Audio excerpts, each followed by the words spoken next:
Les Écritures nous disent là où 2 ou 3 sont réunis en nom de Jésus, Jésus est là. Bien-aimé, Jésus est présent en ce lieu. Jésus n'est pas présent seulement s'il y a une foule. Il dit là où 2 ou 3 seulement. Lui, il est là. Et nous sommes plus que 2, nous sommes plus que 3. C'est pour ça, ramène tes pensées en Seigneur. Pour que tu ne rentres pas tel que tu es venu. La parole d'aujourd'hui, c'est pour toi qui es là présent.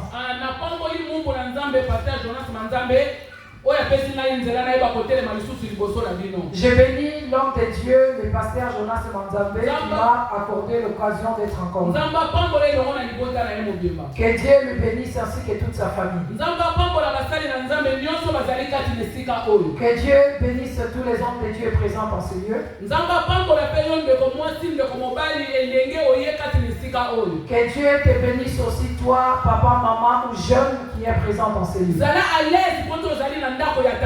Sois à l'aise parce que tu es dans la maison du Père.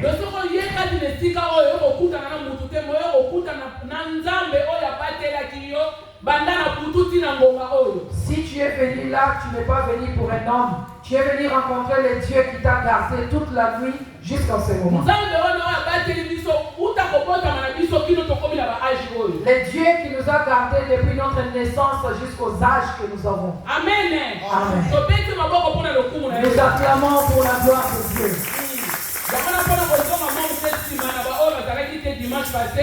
Nous voulons faire un rétrospectif pour ceux qui n'étaient pas là la fois passée.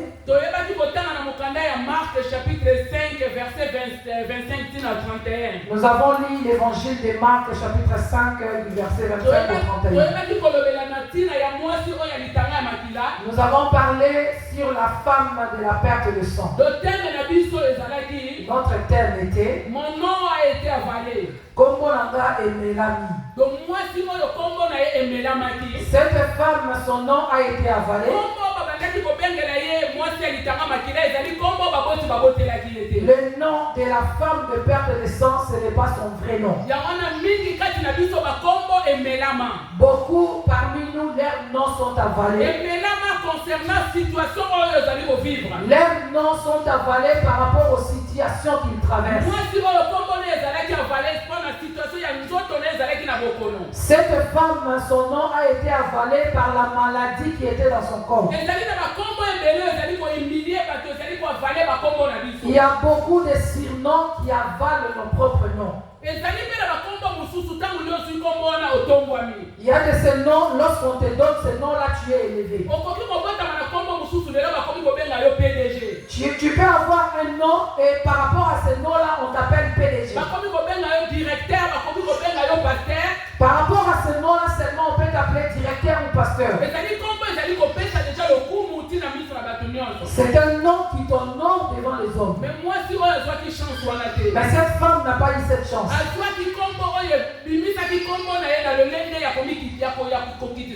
Elle a eu un nom qui l'a humilié. Amen. Amen.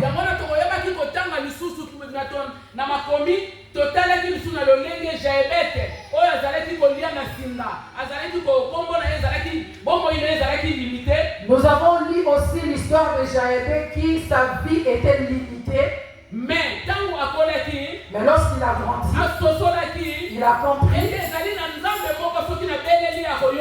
Il y a un Dieu que si je l'évoque, il va m'écouter. Jaébé a invoqué le nom de l'Éternel. Parce que le nom que sa maman lui a donné naît dans la souffrance. Sa vie était dans la souffrance. Bien aimé, il n'y a que Dieu qui peut changer ton identité. Quand tu es encore en vie, tu dois savoir que Dieu n'a pas encore fini avec toi. Le moment que tu traverses ne restera pas éternel. À moins que tu meurs, là tout est fini. Mais puisque tu vis encore, Dieu continue d'être avec toi. Ne te fatigue pas, persévère dans la prière.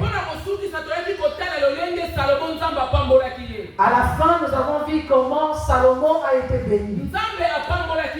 Salomon a été béni. Son nom était devenu grand. Son nom était devenu grand parce qu'il pensait à Dieu tout moment. Au travers des offrandes, des sacrifices et des actions de grâce.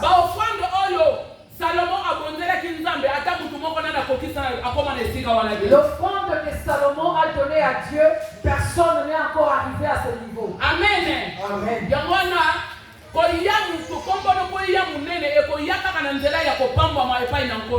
Si ton nom doit devenir grand, c'est seulement au travers la bénédiction de Dieu.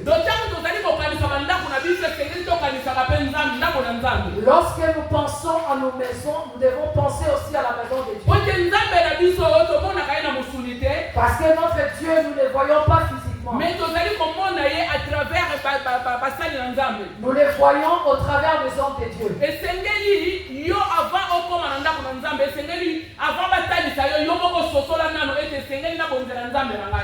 Lorsque tu viens dans la maison de Dieu, avant même qu'on te le dise, tu dois penser toi-même que je dois offrir à Dieu.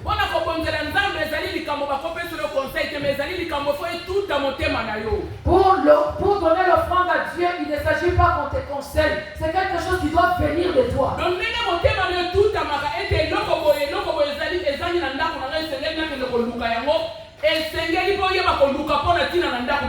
De la même manière que tu regardes ta maison, tu constates qu'il y a quelque chose qui manque, je dois aller le chercher. Tu dois aussi te comporter de la sorte pour la maison de Dieu. Parce que si tu offres dans la maison de Dieu aujourd'hui, c'est que tu donnes à Dieu. Dieu te bénira. Le nom de Salomon est devenu grand par sa manière d'offrir à Dieu. Pour terminer, nous avons compris que nous devons faire un signe vis-à-vis de notre Dieu. Dans vos familles, papa, maman et les enfants, nous devons tenir compte de notre date de naissance. J'ai donné l'exemple. Comme maman était née le 12 juillet 70,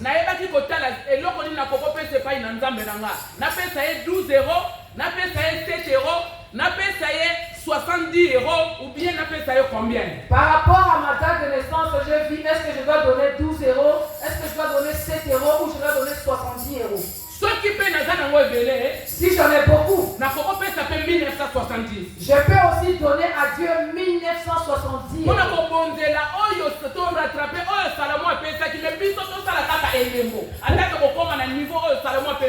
Même si nous n'allons pas arriver au niveau de ce que Salomon a fait, mais nous faisons un geste pour les rachats. Le dimanche passé,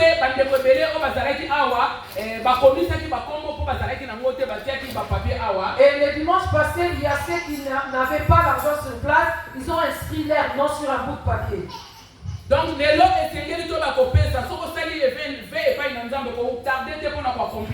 devons donner ça aujourd'hui parce que si tu fais un vœu à Dieu, ne tarde pas pour l'accomplir. Toi aussi qui viens de découvrir ça.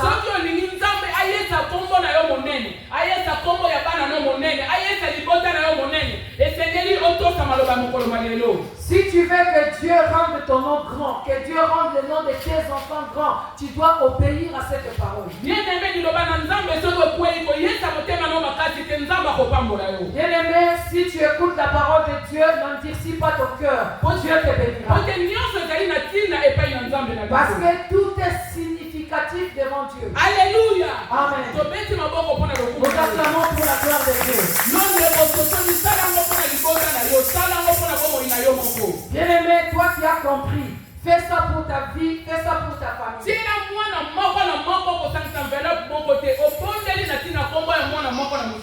Ne mélange pas l'enveloppe. Tu sépares les enveloppes par rapport au nombre des enfants. Tu pries pour chaque enfant et tu mets l'offrande par rapport à sa date de naissance.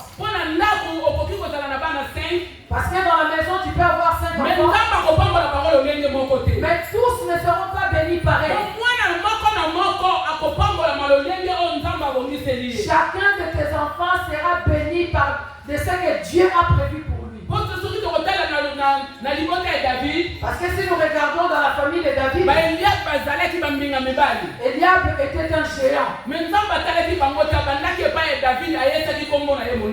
Dieu n'a pas regardé leur taille. Il est allé rendre grand le nom de David.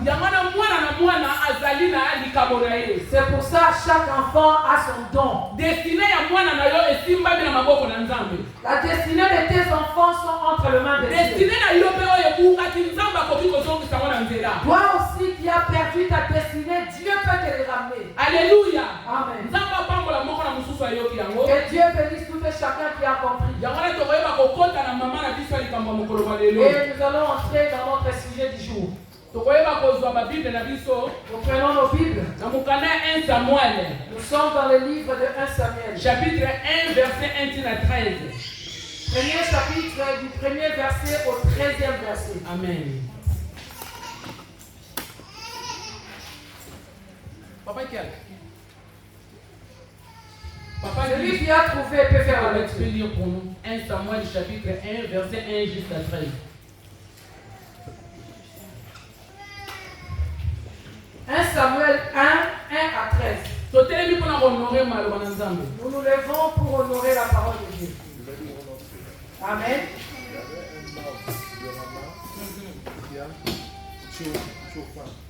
De la montagne d'Éphraïm, nommé Elkana, fils de Joab, fils de Déréum, fils de Tori, fils de Chok, fils de Patien.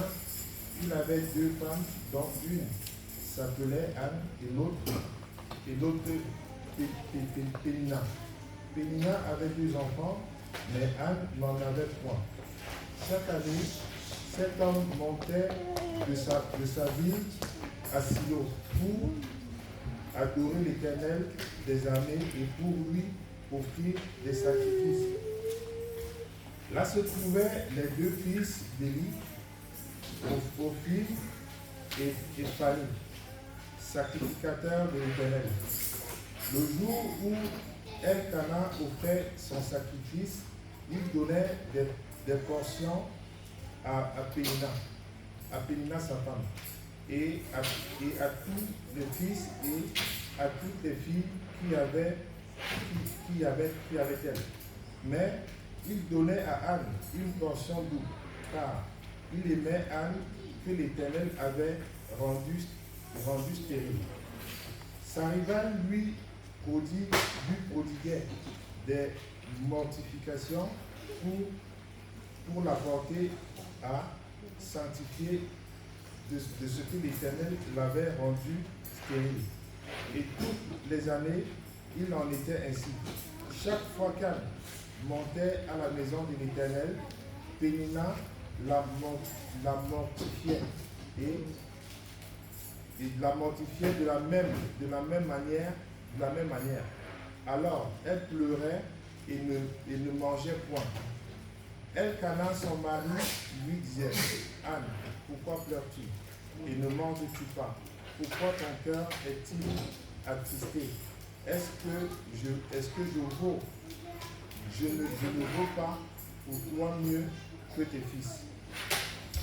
Anne se leva après que l'on eut mangé et bu à Silo. Le sacrificateur Élie était assis sur le siège après que l'un des poteaux du temple de l'Éternel, et l'Éternel dans l'âme. Elle pria l'Éternel et versa des larmes. Elle fit un vœu en disant: Éternel des armées, si tu daignes regarder l'application de ta servante, si tu te souviens de moi et n'oublie point ta servante, et si tu donnes à ta servante un fils, je le consacrerai à l'Éternel pour tous les jours de sa vie. Et le rasoir ne touchera point sa tête. Comme tel restait, comme tel.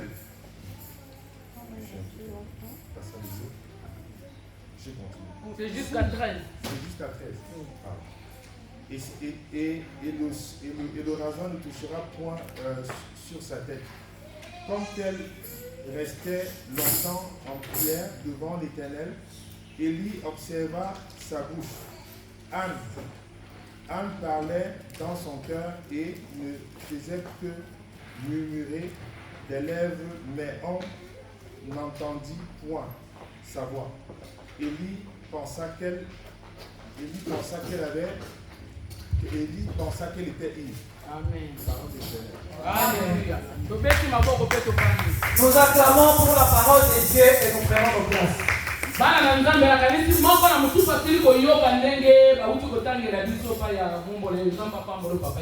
Peuple de Dieu, je sais que tout le monde a écouté cette lecture qu'il nous a fait l'homme de Dieu. Papa dit que Dieu te bénisse. Chacun de nous connaît cette histoire de cette femme qu'on appelait Anne. Anne qui était stérile et n'avait pas d'enfant. Ce qui est choquant, Anne avait une rivale. Amen. Amen. Sa rivale Pénina avait des enfants. Mais elle n'avait pas d'enfants. C'est pour ça dans le verset 6 on nous dit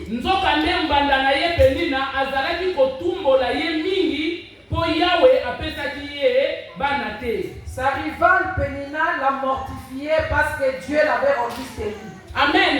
Amen. C'est là qu'est notre sujet d'aujourd'hui. Le thème Notre thème d'aujourd'hui. Le silence, arme de combat et de victoire. Kovanda kimia eza ekundelipe esepesi elonga. Amen. Amen. Kovanda kimia ezali munduki okoki kokundela biso pe kopesa yo elonga. Le silence, c'est une arme qui peut combattre pour toi et te donner la victoire. Bien aimé, ezali facilité. Cela n'est pas facile. Muto kozali kovanda nenda kumoko. La personne avec qui vous partagez la maison. Dès que tu te réveilles le matin, elle commence à parler mal de toi. Il commence à te parler par rapport à la situation qui te dérange. Mais la Bible nous dit, la Bible nous dit, Anne a gardé la silence. C'est pour ça que Dieu pose la question.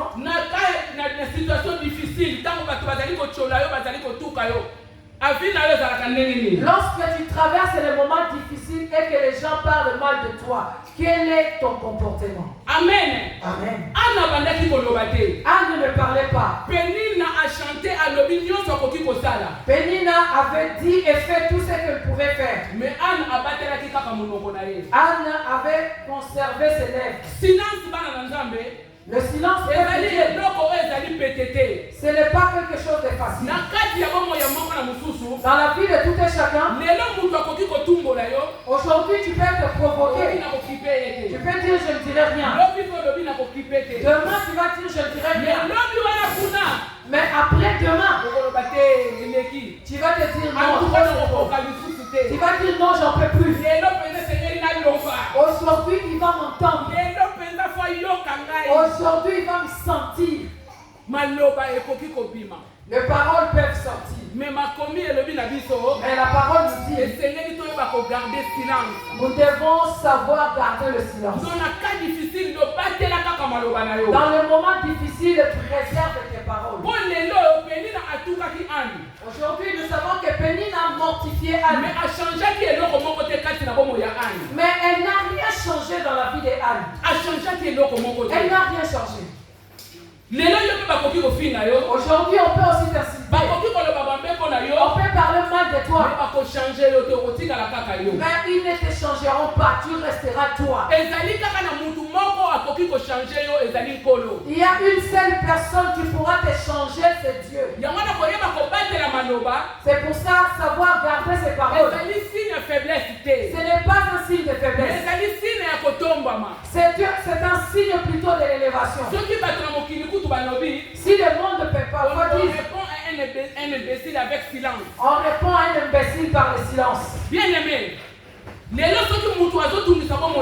Aujourd'hui, s'il y a quelqu'un qui dérange ta vie, ou quelqu'un qui vient pour se disputer avec toi, il était tellement énervé, si tu ne lui réponds pas, cet homme-là aura mal à lui. Il va se demander à quoi il pense. Il sera perturbé. même lorsqu'il va retourner chez lui, il va se poser des questions. Mais qu'est-ce que j'ai fait? Parce que tu lui as pas répondu. C'est comme si ses paroles se sont envolées. La personne qui sait garder le silence, il sait rétrécir un problème. Mais celui qui répond, il peut aussi aggraver la situation. Parce que quelqu'un qui va parler, il va s'énerver, il va crier. Finalement, il va lui-même descendre.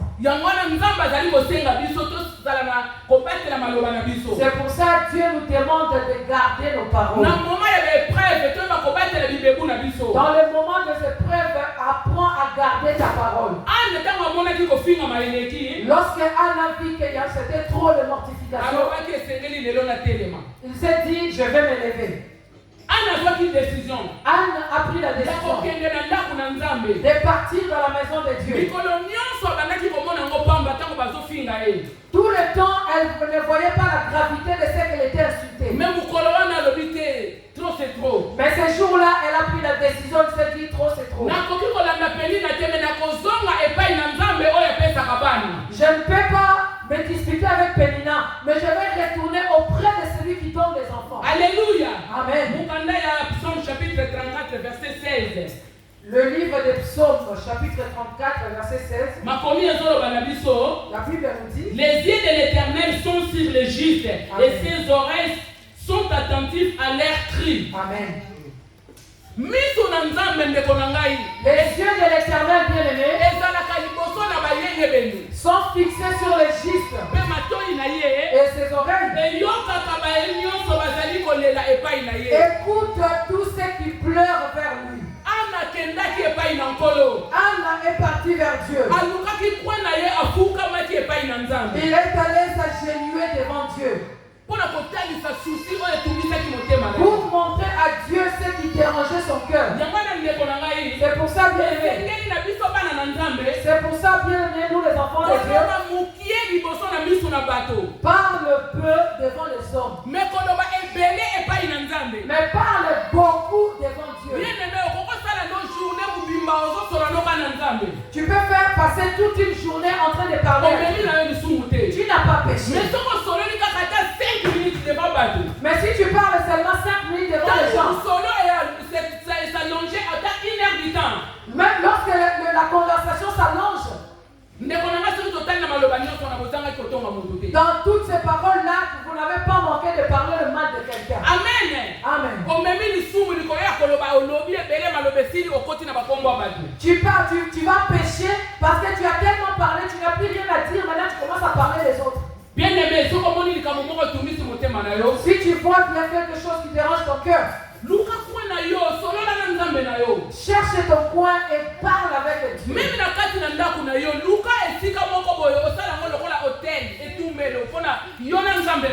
Même dans ta maison, cherche un coin qui sera pour toi un sanctuaire, le lieu de ton rencontre avec ton Dieu.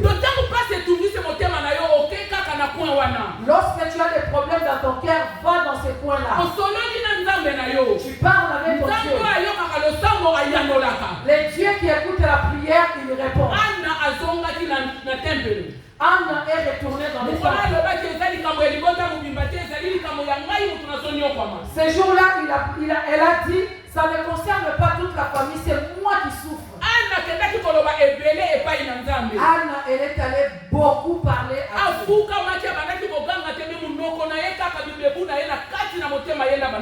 Elle s'était agenouillée, c'est seulement son cœur qui parlait. Et jusqu'au point que le sacrificateur Élie, lorsqu'il est venu, il a cru que Anne était ivre. Il lui a réprimandé pour lui dire: jusqu'aujourd'hui tu continues à être ivre. Anne lui a répondu: je ne suis pas ivre, il y a quelque chose qui fait pleurer mon cœur, c'est ça qui m'amène à ce lieu. Amen. L'homme de Dieu lui a dit qu'il te soit fait selon ce que tu penses. Bien-aimé, ce qui dérange ton cœur, personne ne peut le savoir. C'est seulement toi et ton Dieu. C'est pour ça lorsque tu es dans la présence de Dieu,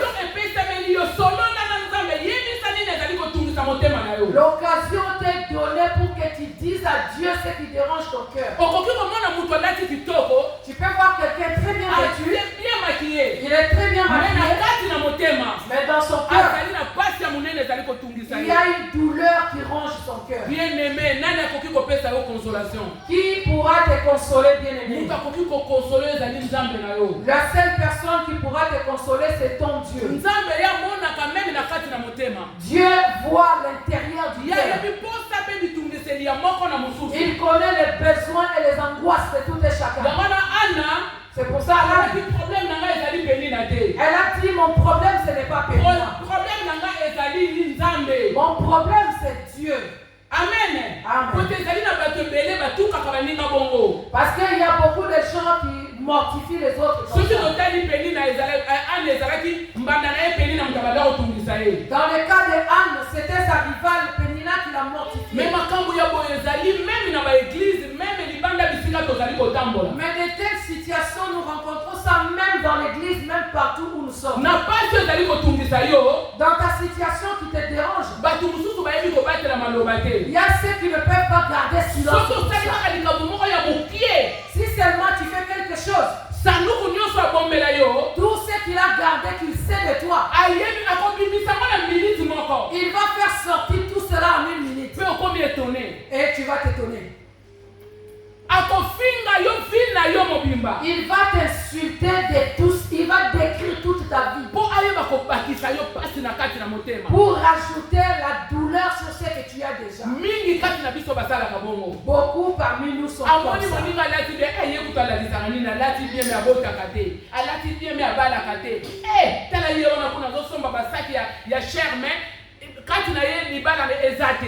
Il voit quelqu'un, il commence à se dire, pour que, regarde, il s'habille seulement bien, mais il n'a même pas d'enfant. Il s'habille seulement bien, il se maquille bien, mais il n'est pas marié. Bien aimé, et pas il a nzambe na mesilité. Devant Dieu, rien n'est encore fini. Notre Dieu, il se lève le dernier. Dieu est intervenu dans la situation de Anne. Anne s'est dit, Éternel, si tu peux me donner enfant et d'enlever mon opprobre, je te le donnerai et il servira dans ta maison. Et Dieu a exaucé Anne. Il lui a répondu. C'est pour ça que nous devons être des exemples pour Christ. Christ, il a souffert. Il a été maltraité de toute manière. On lui a amené comme un agneau à l'abattoir. Il a été amené. Mais la Bible dit qu'il n'a pas ouvert la bouche. Il n'a répondu à aucun. C'était à eux-mêmes de poser des questions et de donner des réponses. Bien-aimés, tes ennemis, c'est Dieu qui va les répondre. Dieu a répondu à Anne. Les noms des enfants de Pénina, nous ne les connaissons pas. Aujourd'hui, beaucoup des enfants sont nommés Samuel, c'est par rapport à l'enfant de Anne. Notre Dieu élève tous ceux qui sont humiliés. Ceux qui cherchent à s'élever d'eux-mêmes, Dieu les humilie. Nous allons lire dans le livre d'Exode, chapitre 14, verset 14.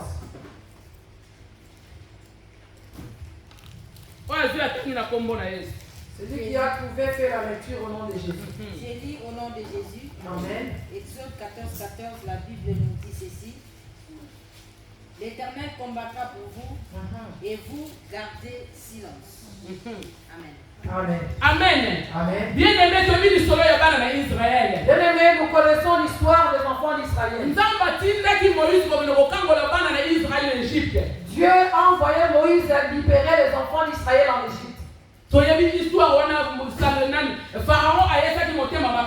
Nous connaissons cette histoire, comment Pharaon a endurci son cœur. Amen. Amen. C'est Dieu qui a endurci les cœurs de Pharaon. Lorsque Dieu a vu qu'il était temps, il est entré dans le cœur de Pharaon. Pharaon a finalement libéré les enfants d'Israël. Bien-aimé, ce n'était pas facile. Ils arrivent devant la mer Rouge. Les enfants d'Israël sont arrivés devant la mer Rouge.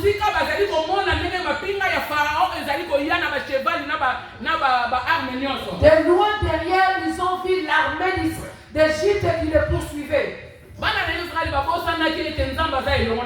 Les enfants d'Israël ont oublié que Dieu était avec eux. Chacun d'eux a commencé à parler sur Moïse. Moïse, il fallait nous laisser rester en Égypte. Regarde maintenant l'armée de Pharaon qui vient derrière nous. Tu aurais dû nous laisser mourir en Égypte. On aurait dû reconnaître nos sépulcres.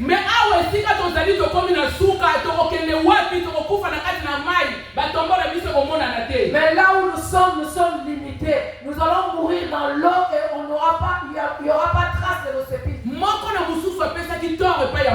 Tout le monde a commencé à condamner Moïse. Le parole. Mais Dieu a dit au travers de Moïse, regardez l'armée qui arrive là. Les Égyptiens que vous voyez là, regardez-les bien parce que vous ne les verrez plus jamais. Bien-aimé, Dieu nous donne une seule condition. C'est seulement de garder silence. Il a dit aux enfants d'Israël, gardez silence. Il leur a dit, ne parlez pas, moi je parlerai à votre place. Ne combattez pas, moi je combattrai à votre place. Mais les enfants d'Israël se sont limités. Ils ne pensaient pas comment Dieu allait les détruire. Parce que lorsqu'ils regardaient devant, il y avait la mer.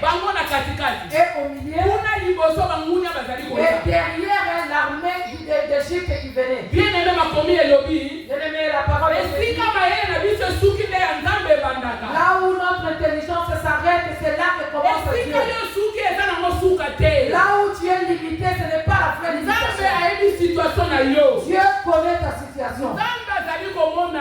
Dieu te voit. Lorsque tu pleures sur ton oreiller, Dieu te voit.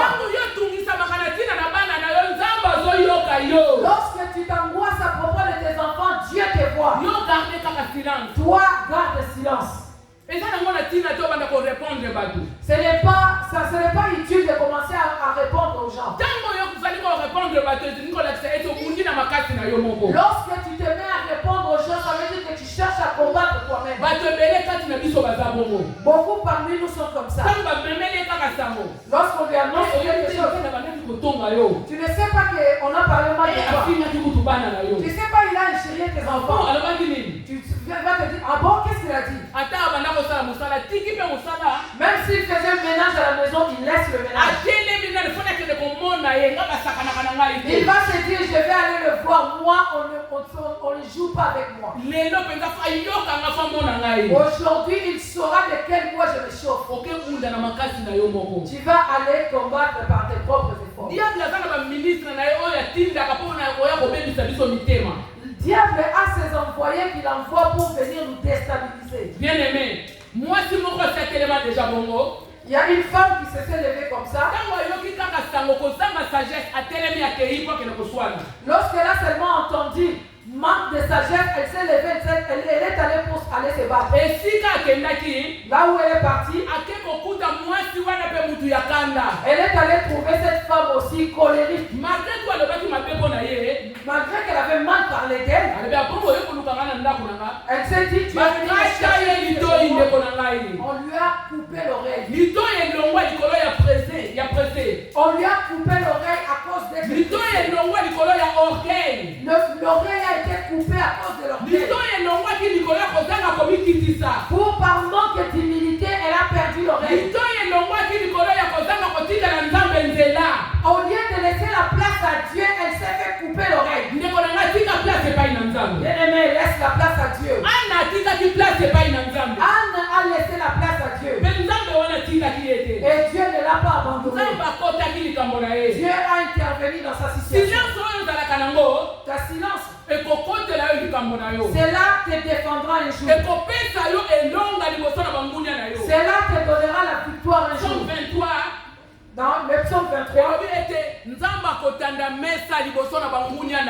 la Bible, psaume 23 dit, il dressera une table en face de tes adversaires. Tu vas manger et tes ennemis les verront. Ne cherche pas à te défendre tout seul. Lorsqu'il y a un problème, commence d'abord par demander la paix à Dieu. La paix, c'est quelque chose d'important dans nos vies. Par manque de paix, il y a beaucoup de mariages qui se sont rompus. Comme l'homme a fait ceci, moi aussi je vais faire cela. Comme il a dit, ah moi je dirais paix. Comme il a fait ceci, je ferai cela. Il y a beaucoup de mariages qui se sont rompus. Mais lorsqu'il y en a un qui parle, l'autre garde le silence. Même s'il pouvait y avoir une grande dispute, ça va s'arrêter. Anne qui était quelqu'un de malheureux, sa tristesse s'est transformée en joie. Dans 1 Samuel chapitre 2, verset 1, si nous regardons dans le deuxième chapitre de 1 Samuel, nous allons voir les cris d'exaltation de Anne. Anne a prié ainsi. Dieu, tu as rempli mon cœur d'allégresse. Bien-aimé, c'est seulement Dieu qui peut remplir ton cœur d'allégresse. Aujourd'hui, un homme peut te donner un cadeau. Ce cadeau-là, ce n'est qu'un dépannage. Mais Dieu a dit, il a formé le projet de bonheur pour nous et non le projet de malheur.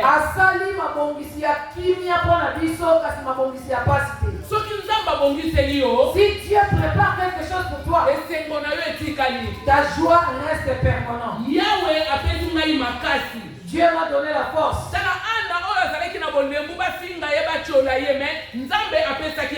Regarde Anne qui était mortifiée, qui était insultée, mais Dieu lui a donné la force. Bien-aimé, dans cette situation qui te dérange, Dieu te donnera la force. La situation n'est que passagère.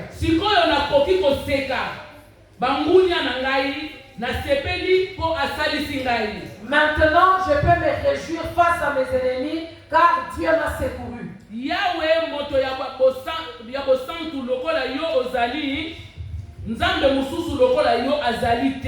Un Dieu saint comme toi n'existe pas. Tu es le seul rocher qui garde.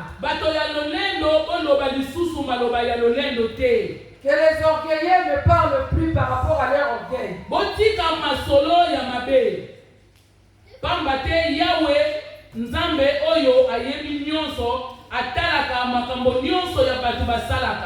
Parce que le Dieu qui connaît tout, il regarde tout ce que les hommes font. Bien-aimé, tout le mal que tu fais pour les autres, même si tu fais ça en cachette, n'oublie pas que Dieu te voit. Tout ce que tu parles pour les autres en cachette, même les vrais, même les faux, n'oublie pas que Dieu te voit. Mais le jour où Dieu exaucera la personne en question, toi tu changeras de langage. Pénina a changé son langage.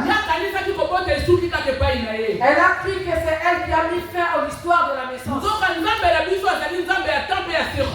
Alors que notre Dieu, il est le maître des temps et des circonstances. Aujourd'hui, nous voyons des personnes qui ont mis au monde à l'âge de 80 ans. Quelqu'un qui est déjà avancé en âge, mais Dieu lui donne un enfant pour confondre ses ennemis. Bien-aimé, garde le silence. Silence est la faiblesse. Le silence n'est pas une faiblesse. Ne crois pas qu'il a pris le dessus sur toi parce que toi tu gardes le silence. Les hommes doivent prendre le dessus sur toi pour que Dieu intervienne. Il faut que les hommes prennent le dessus sur toi pour que Dieu puisse intervenir. Amen. Amen. Moïse a dit Israël. Moïse a dit aux enfants d'Israël, vous fermez seulement vos bouches. Laissez Dieu combattre, nous ne combattrons plus. Lorsqu'ils sont arrivés devant la mer Rouge, Moïse a frappé de l'eau son bâton. Et l'eau se sont séparés en deux parties. Les enfants d'Israël sont traversés à sec. Amen. Amen.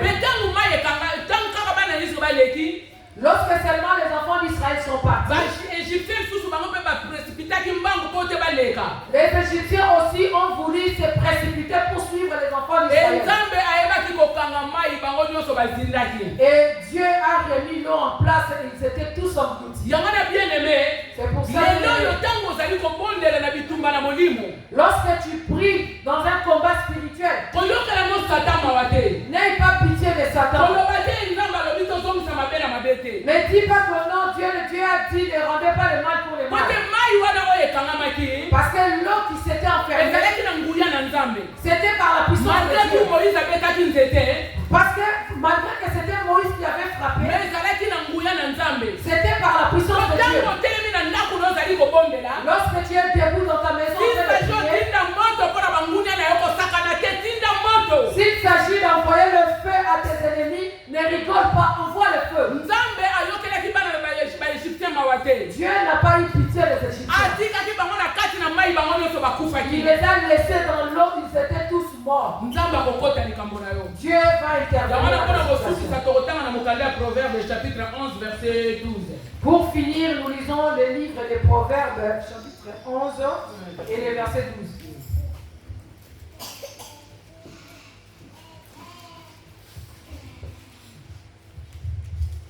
Nalingala balobi boye moto oyo acholaka baninga azalaka mayele te kasi moto ya mayele afandaka nien. Celui qui méprise son prochain est dépourvu de sens. Bien, mais l'homme qui a l'intelligence c'est tait. Voilà. Donc moto azali mayele te alobaka ebele. Celui qui n'est pas intelligent, il parle beaucoup. Il va parler même ce qu'il ne connaît pas. C'est pour ça nous les enfants de Dieu, nous devons parler par rapport aux choses de ce monde. Parce que le fait de beaucoup parler, tu vas beaucoup parler, tu vas te dérouter et même les gens ne vont rien comprendre de ce que tu dis. Il y a certaines personnes, lorsque tu arrives quelque part, tout le monde se disperse.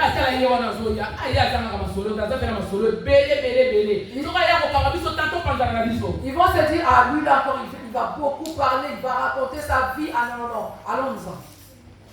Mais peut-être toi tu l'ignores. Les gens commencent à fuir quand tu arrives. Parce que ce que tu dis n'est tout le temps pas vrai. Tu viens de l'église, ce qu'on a prêché à l'église, tu ne le diras pas. Seulement ce qui est mal, c'est ce que tu vas aller raconter.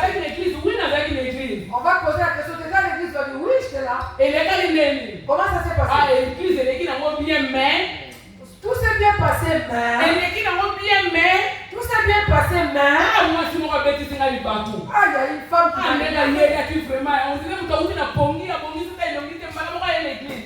Cette femme-là, façon, elle est entrée dans l'église comme si elle venait des cimetières, on ne comprend pas. Tout ce qu'on a prêché, toi tu n'as pas retenu. Toi tu as retenu seulement les bien les lois.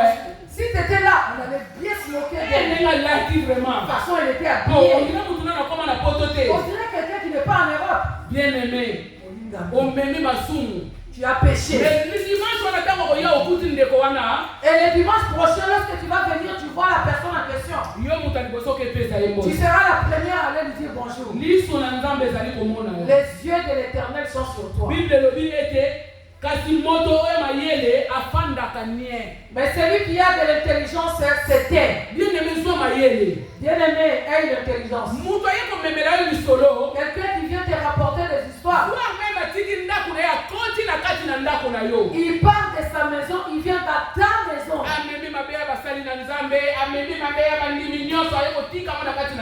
Il a rapporté avec lui les péchés des hommes de Dieu, les péchés de l'église. Il vient déposer ça dans ta maison. Il vient te rapporter des fardeaux. C'est comme quelqu'un qui amène des cacahuètes de chez lui, il mange des graines et l'écorce il dépose chez toi. Amen. Amen. Parce qu'il va te rapporter des choses que tu ne connaissais pas, même des vrais, même des mensonges. Laissons place à Dieu. Donc,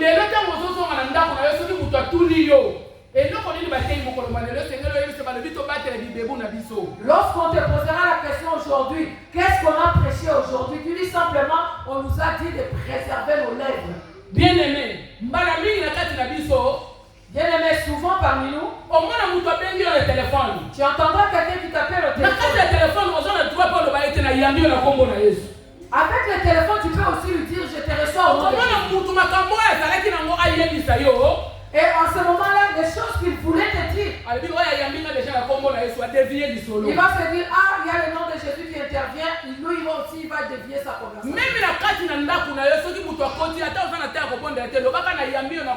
Si quelqu'un vient te rendre visite, même si tu ne vas pas prendre beaucoup de temps pour prier, dis-lui seulement, je te reçois au nom de Jésus. Parce que le nom de Jésus va faire en sorte qu'il soit en paix. C'est le nom de Jésus qui nous donne la paix que le monde ne peut pas donner. Même s'il veut commencer à te raconter des racontars, dis-lui que non, mon mari est à côté, je ne veux pas de ces histoires.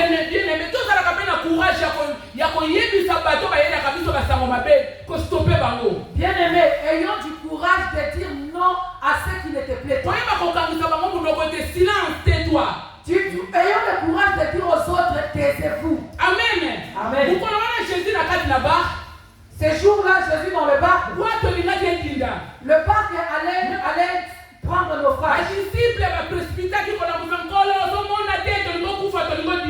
Les disciples se sont précipités pour dire à Jésus, tu ne vois pas, nous allons nous noyer. Lorsque Jésus s'est levé, il leur a dit, gardez silence. Gardez silence. Et lorsqu'il a crié sur le vague, il a dit, silence, tais-toi. Il a dit au vague, silence, tais-toi. Lorsque quelqu'un vient te rapporter n'importe quoi, tu peux aussi lui dire, silence, je ne veux pas de ça. Préserve ta bouche, je ne veux pas de cette conversation. Lorsque tu lui dis comme ça, c'est vrai. Mais lorsque toi tu vas argumenter, tu vas lui dire, ah bon, c'était comme ça, tu lui donnes l'occasion de continuer. La conversation qu'on parle là, il s'agit de ton frère.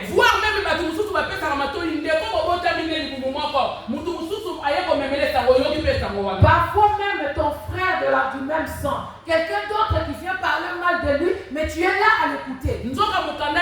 Chapitre 4, verset 7. Or, première épître de Jean, chapitre 4, verset 7. Celui qui trouve peut faire la lecture. Épître de Jean. 1 Jean 4, verset 8. 7. Verset 7. 1 Jean 4, 7 nous dit ceci. Bien-aimés, ce n'est pas un commandement nouveau que je vous écris, mais un commandement ancien que vous avez eu dès le commencement. Mais ce commandement ancien, c'est la parole que vous avez entendue. 1 Jean chapitre 4, aimez vous les uns les autres. 1 Jean 4. Oui, yo t'as une 1 Jean 4, 7. Bien-aimés, aimons-nous les uns les autres. Amen. Car l'amour est Dieu. Et quiconque aime est né de Dieu et connaît Dieu. Amen. Amen. Amen. Nous acclamons pour la gloire de Dieu. Jésus nous dit, aimons-nous les uns les autres. Bien-aimé, l'amour vient de Dieu. Parce que Dieu lui-même est amour. Aimons-nous les uns les autres. Si tu aimes ton frère, tu vas lui reprocher, mais tu ne vas pas lui méditer. Parce que Dieu, nous ne le voyons pas physiquement, on le voit à travers la personne qui est à tes côtés. À travers ton frère, tu vois Dieu. Mais toi, tu vas les finir par des insultes. N'oublie pas, qui tue par l'épée périra par l'épée. Qui tue par un pistolet mourra aussi par un pistolet.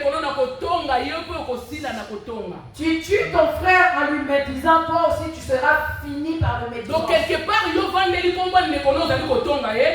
d'un côté, toi tu es là assis à parler mal de ton frère. Dans un coin, il y a aussi des gens qui parlent aussi mal de toi. Qui va te défendre? Laissons la place à notre Dieu. Que Dieu combatte pour nous comme il a combattu pour Anne. Que Dieu combatte pour nous comme il a combattu pour les enfants d'Israël. Amen. Amen. Nous acclamons le Seigneur, nous allons nous lever et nous allons prier.